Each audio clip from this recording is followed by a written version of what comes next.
আজ বাংলাদেশ বৈষম্য বিরোধী ছাত্র আন্দোলনের মাধ্যমে যে 9টা দফা দিয়েছিল, আপনি দফাগুলো একটা একটা করে একটু পড়ে দেখেন। আমি তো মিলিয়ে দেখেছি এই আয়াতের বাস্তব প্রতিফলন ওই 9টা। আমি ওগুলো সব নোট করেছি একটা একটা করে, আপনি মিলাবেন এখন থেকে।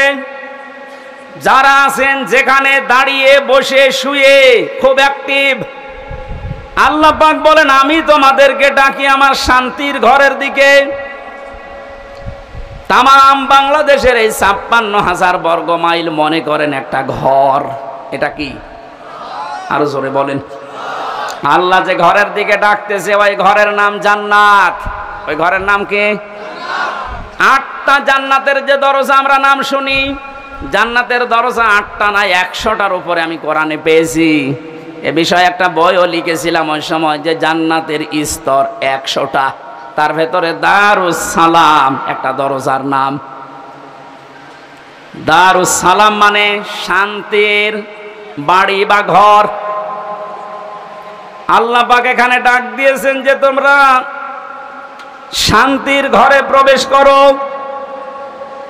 এই পৃথিবীর মানুষ যেটা উদাহরণ দিলে বসে বেশি, আমি ওইভাবে সেট করেছি।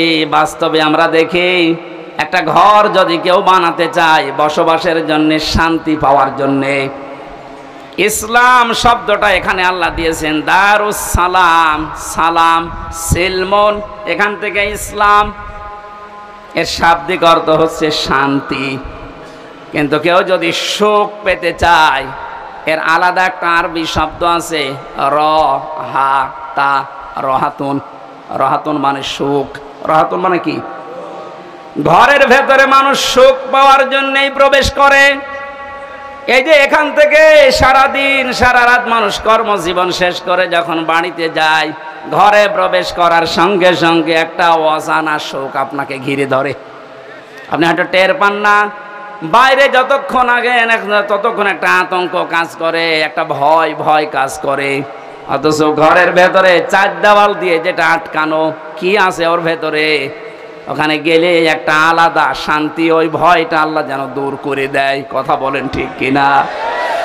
আল্লাহ বলেন আমিও এমন একটা ঘরের দিকে তোমাদেরকে ডাকছি যে ঘরে প্রবেশ করলেই তোমরা সুখ আর শান্তি দুইটাই পেয়ে যাবে। যেহেতু আমরা এখন একটা ঘর বানাবো, ঘর বানাতে প্রথমে খুঁটি দেওয়া লাগে। কি দেওয়া লাগে? খুঁটি বা পিলার দেওয়া লাগে।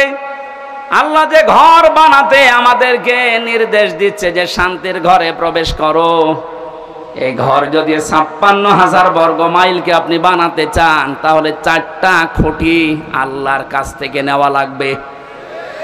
এই খুঁটিগুলো যদি কেউ ভারত থেকে নেয়, বিপদে পড়বে। ওরা এখন বিপদে আছে। কথা বলেন না কেন? ওরা বহু চেষ্টা চালিয়েছিল ওই সময় পাকিস্তান থেকে আমাদের এই চেষ্টাকে ভাগ করার জন্য। ওরা যেমন সাহায্য করেছে 7 সিস্টারের মাধ্যমে ওদের দেশকে ভাগ করার জন্য, আমরাও সাহায্য। চালান আমরা শোধ দিয়ে দেব, আপনি যা করিয়েছেন আমরা ওইটাই করব। আপনারা ওই সময় ভাগ করে যদি আমাদের বন্ধু হয়ে যান, আমরাও। কথা বলছেন? শুরু হয়ে গেছে অলরেডি। আলাদা পতাকা বানিয়ে উড়িয়ে দিয়েছে মণিপুরে। খেলা হবে না, খেলা আরম্ভ হয়ে গেছে।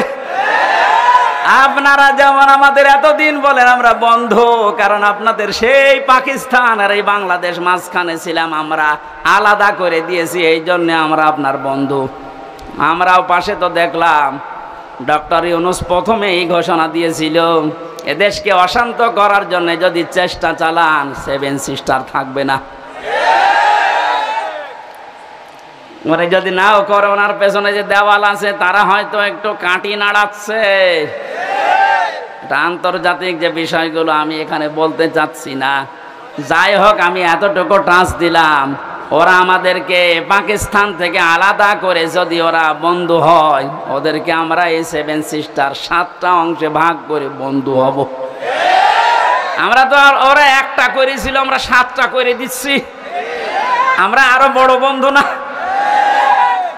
যশোরবাসী এবার খেয়াল করেন, না, আমরা শুধু ভারত থেকে না, চীন থেকে না, রাশিয়া থেকে না, আমেরিকা না, কারো কাছ থেকে খুঁটি নিতে চাই না। আল্লাহ যে খুঁটি দিয়েছে শান্তির ঘর বানাতে, আমরা ওই খুঁটি নেব।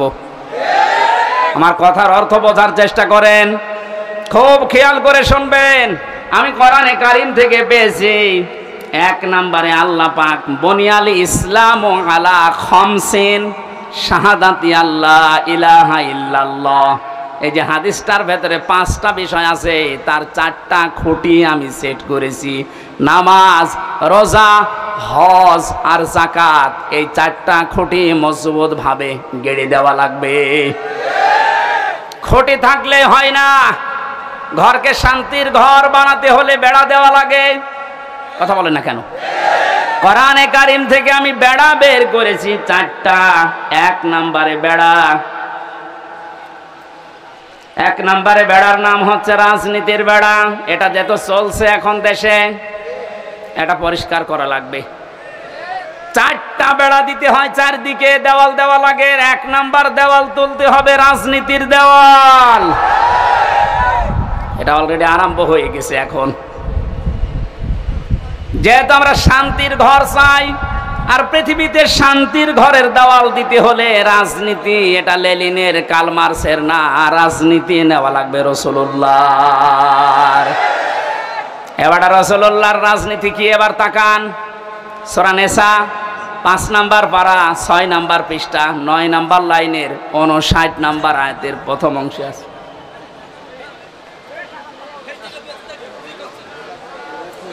শেষ করে দেব না? ওই লোকটাকে তুলে আমার চেয়ারে বসিয়ে দেব।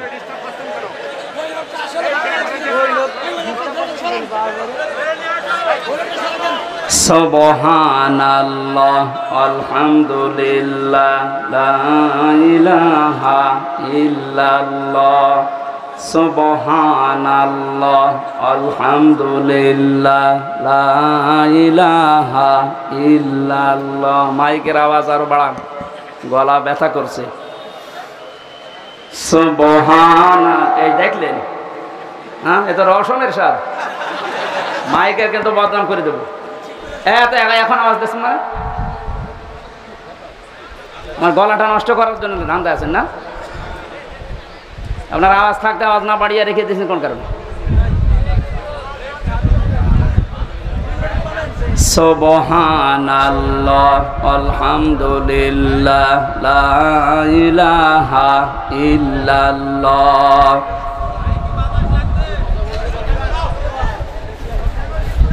ফ্যানটা একটু 4 আঙ্গুল থাক। লা ইলাহা ইল্লাল্লাহ মুহাম্মাদুর রাসূলুল্লাহ। যশোরবাসী, শান্তির যে ঘর আমরা নির্মাণ করতে যাচ্ছি, এ ঘরে যারা রাজনীতির বেড়া হিসাবে থাকবে, এই মানুষগুলোকে অনুসরণ করার একটা বিশাল সুন্দর সিস্টেম আল্লাহ আয়াতে দিয়েছেন। আল্লাহ পাক বলেন, আমাকে অনুসরণ করো, আমার রাসূলকে অনুসরণ করো। তোমাদের ভেতরে যারা রাজনীতি করবে, নেতা হবে, নেতৃত্ব দেবে, তাদেরকে অনুসরণ করবা। কিন্তু শিক্ষা হচ্ছে আতিউ, এই শব্দটা এটা একটা ফেল, এটা ভার্ব, এটা ক্রিয়া। এটা আল্লাহ নিজের নামে আর রাসূলের নামে দিয়েছেন, কিন্তু উলিল আমর যারা রাজনীতি করবে, নেতৃত্ব দেবে, নেতা হবে, তাদের আগে দেননি। বাংলার মুসলমানেরা, এমন একটা ঘর যেহেতু আমরা নির্মাণ করতে যাচ্ছি, যে ঘরে প্রবেশ করলে কোনো ভয় থাকবে না। হ্যাঁ, কথা বলেন না কেন? কোনো চিন্তা থাকবে না। বলেন বলেন। এমন একটা ঘরে আমরা যেতে প্রবেশ করতে ইচ্ছা করছি বা প্রবেশ করব বলে আশা করছি, যে ঘরের ভেতরে, ঘরের এরিয়াতে গেলে কোনো চিন্তাই থাকবে না। ঘরের পাশে যে যদি ছিনতাইকারী ধরে, ঘরের ভেতরে যারা বসবাস করছে, ওরা দা নিয়ে, খন্তা নিয়ে, বটি নিয়ে, কথা বুঝতেছেন, বাড়ির ভেতর থেকে এসে ছিনতাইকারীকে এই ঝিনাইদহ সাবেক এমপির মতো টুকরা টুকরা করে ফেলবে। আমার মনে হচ্ছে এরা না বুঝে চিল্লাচ্ছে। না, আমি জানি আপনারা বুঝে ফেলেছেন। শান্তির যে ঘর আমরা বানাতে যাচ্ছি, প্রবেশ করতে যাচ্ছি যে সিস্টেমগুলো দিয়ে, রাজনীতির এই বেড়া দেওয়ার জন্যে, দেওয়াল দেওয়ার জন্য আমাদের সামনে যারা আসবে রাজনীতি করতে, এই বেড়া দেওয়ার আগে দেখতে হবে আল্লাহ রসুলকে মেনে চলে কিনা। এই জন্য আতিউটা আল্লাহ উলিল আমর রাজনীতি নেতাদের আগে দেননি। এখন থেকে সিদ্ধান্ত নিয়ে বাড়ি যাবেন আজকে। এই বেড়াটা যেহেতু সামনে দেওয়া লাগবে শান্তির ঘরে, সুতরাং আল্লাহ রাসূলকে যদি আমার বাবা হয়েও মেনে না চলে, ওই বাবাকে আমি ভোট দেব না। আর আমার আত্মীয় না, দূরের মানুষ, ও যদি আল্লাহ রাসূলকে মেনে চলে, ওর দ্বারা দুনিয়া এবং আখিরাতে আমার কাজ হবে। এই যে কাজ হবে ওর দ্বারা, এটা আমি বানালাম? বলেন। সূরা নিসা 5 নাম্বার পারার 10 নাম্বার পৃষ্ঠার 12 নাম্বার লাইনের 85 নাম্বার আয়াতে আছে, মাইয়াশ ফাআশাফাতান হাসানাতাই ইয়াকুল্লাহু নাসীবুম মিনহা ইলা আখিরি আয়া। দলিলগুলো লম্বা করছি না, গরমে আমার ভেতরে ঘেমে যাচ্ছে, জন্য তাড়াতাড়ি করছি। দুনিয়ায় যারা একটা ভালো কাজে সুপারিশ করবে, ভোট দেবে, রায় দেবে, সমর্থন জানাবে, ওই লোকটা চেয়ার পাওয়ার পরে যে ভালো কাজ করে সওয়াব পাবে, আপনি শুধু এই রায় দেওয়ার কারণে একই সওয়াব পাবেন। যেই লোকটা এই কাজ করে আমাকে উপকার করছে দুনিয়া এবং আখিরাতে, সে যদি আমার দোলা ভাই না হয়, আমার বাবা না হয়, ও যদি আল্লাহ রসুলকে মেনে চলতে পারে, ওকে আমি সমর্থন জানাবো, সাপোর্ট করব, সুপারিশ করব। কারা এই মতের সাথে রাজি আছেন দেখে লিল্লাহে তাকবীর।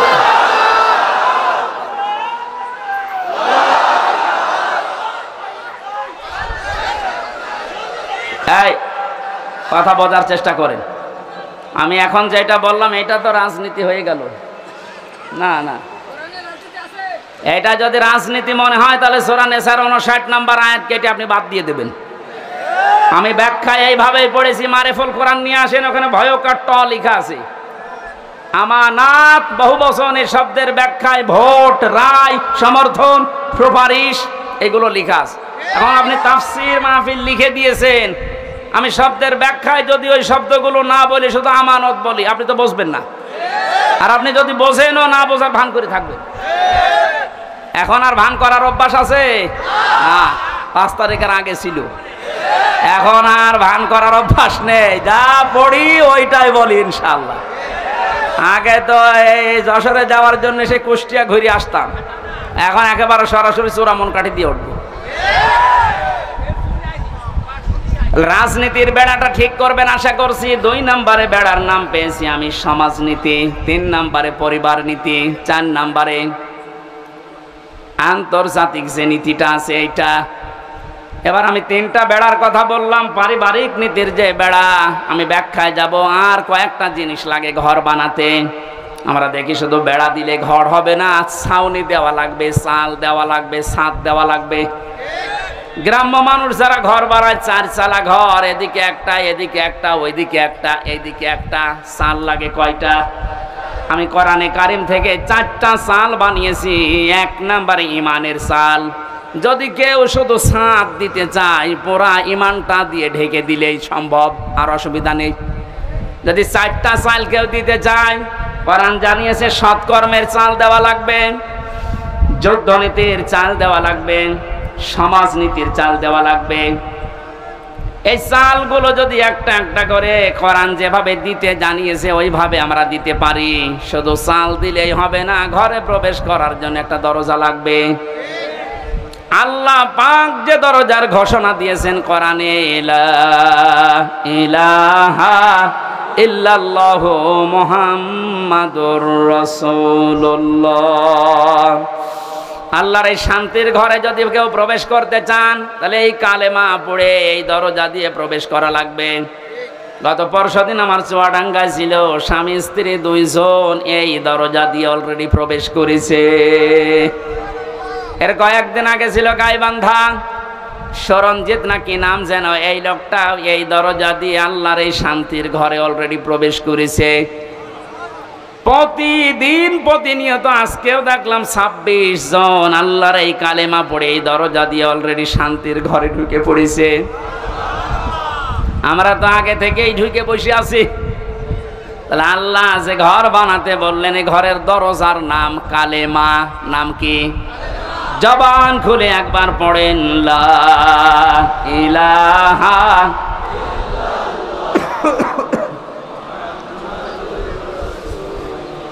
ঘরে এবার প্রবেশ করছি যারা, এ ঘরে প্রবেশ করতে হলে আংশিক পা দিয়ে আর এক পা বের করে রেখেছি, শান্তিতে থাকতে পারবেন? দরজা দেওয়া লাগবে না, বলেন? দরজা যদি কেউ দিতে চায়, কোরআনে কারীম জানাচ্ছে, ইয়া আইয়ুহাল্লাযীনা আমানু দুখুলু ফিস-সিলমি কাফা। সূরা বাকারা 208 নম্বর আয়াতের প্রথম অংশে আছে, ও হে ঈমানদারেরা, তোমরা যদি সত্যি শান্তি পেতে চাও, আমি যে ঘর দিলাম ইসলামের, এখানে আংশিক প্রবেশ করবা না, পুরাপুরি প্রবেশ করো। জোরে বলেন আল্লাহু আকবার। ঘরে প্রবেশ করে যদি দেখেন জ্বালানা নেই, থাকতে পারবেন?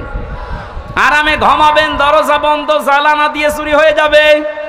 আল্লাহ পাক এজন্য জানিয়েছেন, এই ঘর শান্তিময় রাখতে হলে আগে জ্বালানা ঠিক করো। আমরা কোনো ঘরের 2টা 3টা 4টা পর্যন্ত জ্বালানা দেখি।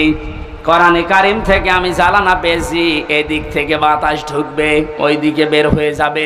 2টা, একটা মুআমালাত আর একটা মুআশারাত। আমিরে জামাত ডাক্তার শফিকুর রহমান যেটা এখন অলরেডি আরম্ভ করেছে, এই কথা বলছেন, শান্তির এই ঘরে থাকতে হলে জ্বালানা লাগবে। আর একটা দিলে হবে না, একটা জ্বালানা দিলে বাতাস একদিকে প্রবেশ করে দম বন্ধ হয়ে যাবে। এটা যেন বের হতে চায়, এই জন্য আমাদের মুআমালাত মুআশারাত ঠিক করা লাগবে। উনি ভারতকে জানিয়েছেন, আপনাদেরকে আমরা বন্ধু হিসাবে পেতে চাই। চীনের রাষ্ট্রদূত সেদিন যে প্রশংসা করেছেন, জালেমরা তো নেই, অনেক মুনাফিক এখন চলে যাচ্ছে। কত বিচক্ষণ লোক আপনি জানেন। আমি ছিলাম তার সাথে 4 দিন, বাস্তবতা দেখেছি। লোকটারে মাথা না, এটা একটা ম্যাগনেট। আপনি 20 বছর পরে যেটা বুঝবেন, আল্লাহ ওনাকে 20 বছর আগে ওইটা বোঝার মতো তৌফিক দিয়ে দিয়েছেন। ওনার যে স্যাক্রিফাইস, ওনার যে বিচক্ষণতা, যে তাওয়াক্কুল ভেতরে আছে, আর যে ইখলাস নিয়ে উনি কাজ করে, আমার আল্লাহ মনে হয় এই কারণে ওনাকে আস্তে আস্তে তুলে দিচ্ছে। আপনি যত ষড়যন্ত্র করেন রুখতে পারবেন না। ওনার প্রতিটি পদক্ষেপ আমার মনে হয় তাহাজ্জুদের নামাজ পড়ে সিদ্ধান্ত নিয়ে তারপরে করেন। জেলখানায় যতদিন আমি দেখেছি, আমার তো সেজদা ছিল 2 মিনিট 2.5 মিনিট, আর ওনার সেজদা ছিল 1 ঘন্টা 1.5 ঘন্টা। উনি সেজদায় এসে মনে হয় কাঁদতেন যে, আল্লাহ আমাকে আরো ছেলে মেয়ে বেশি দাও, আমার সম্পদ আরো বাড়িয়ে দাও। কি করেছে 1 ঘন্টা 1.5 ঘন্টা সেজদায় বসে বসে? এমন এমন কিছু উনি এই যে বছরের পর বছর জেল খাটার মাধ্যমে চেয়েছিলেন, আমার আল্লাহ ওই চাওয়াগুলো জিনিস এখন আস্তে আস্তে ওনাকে দিয়ে দিচ্ছে। জালেমরা বিদায় নিয়েছে, মুনাফিকদেরকে বলবো আপনি থামেন, পারবেন না। কারণ ওনার যে মুআমালাত, ওনার যে মুআশারাত, যে বিচক্ষণতা। কোথায়? কুষ্টিয়ায় 3 জন হাসপাতালে ভর্তি আছে, কুষ্টিয়ার জেলা আমির জানে না। উনি আছে কক্সবাজারে, ওখান থেকে জেলা আমিরকে কল দিয়ে বলছে, 3 জন আপনার জেলায় হাসপাতালে কিছুক্ষণ আগে অ্যাক্সিডেন্ট করে পড়ে আছে, আপনি কোথায়? আপনি বলেন তো তার দূরদর্শিতা কত দূর। সেরকম একটা জেলা না, 64টা জেলা বাংলাদেশে।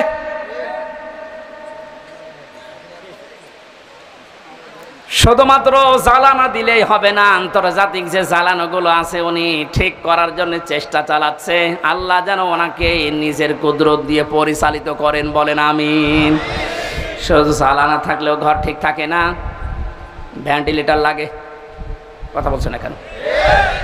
ভেন্টিলেটর লাগবে না আলো বাতাস প্রবেশ করার জন্য, ডিশের তার লাগানো লাগবে না, বিদ্যুতের তার লাগানো লাগবে,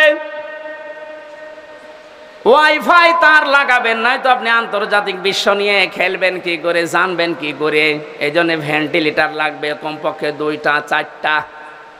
আল্লাহ রাব্বুল আলামিন কোরআনে কারিমে এমন সুন্দর সুন্দর ভেন্টিলেটর দিয়েছেন।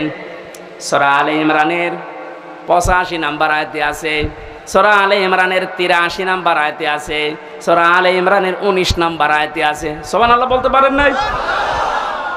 আমার গলা ব্যথা করছে, এজন্য দলিলগুলো শুধু নাম বলছি। এভাবে যদি ঘর আমরা একটার পরে একটা পয়েন্টে যে সাজালাম, এগুলো একটা করে এখন ব্যাখ্যা আরম্ভ করব। আমার যে প্রথম ঘরের খুঁটির পরে যে চাল আমরা দিয়েছিলাম, নামাজের ব্যাখ্যা, রোজার ব্যাখ্যা, হজের ব্যাখ্যা, জাকাতের ব্যাখ্যা, একটা একটা করে খুঁটির ব্যাখ্যা দিলে এরকম 4 দিন লাগবে। আপনারা এগুলো সব কম বেশি জানেন, এই জন্য এই খুঁটিগুলো আমার বলার দরকার নেই।